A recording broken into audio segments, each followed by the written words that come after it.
પોષણ શક્તિ નિર્માણ યોજનાના માનદ કર્મચારીઓ માટે મોટા સમાચાર। રસોઈયા અને મદદનીશના માનદ વેતનમાં થઈ શકે છે વધારો। રાજ્ય સરકાર એકાદ દિવસમાં બહાર પાડી શકે છે ઠરાવ। હાલ સંચાલકને મળે છે માસિક 3000, હાલ રસોઈયાને 2500 અને મદદનીશને મળે છે 1500 રૂપિયા। દિવાળી પહેલા જ સુપરવાઇઝરના ફિક્સ વેતનમાં વધારો કરવામાં આવ્યો હતો। કેન્દ્ર સરકારે 27મી નવેમ્બરે કુકિંગ કોસ્ટમાં પણ વધારો કર્યો છે।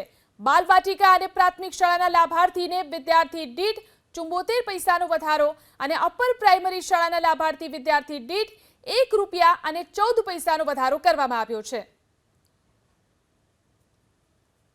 તો મહત્વના સમાચાર છે, કેન્દ્રએ કુકિંગ કોસ્ટમાં પણ વધારો કર્યો છે। કેન્દ્ર સરકારે 27મી નવેમ્બરે કુકિંગ કોસ્ટમાં વધારો કર્યો છે અને તે પ્રમાણે માનદ વેતન કર્મચારીઓના વેતનમાં પણ વધારો કરવામાં આવ્યો છે।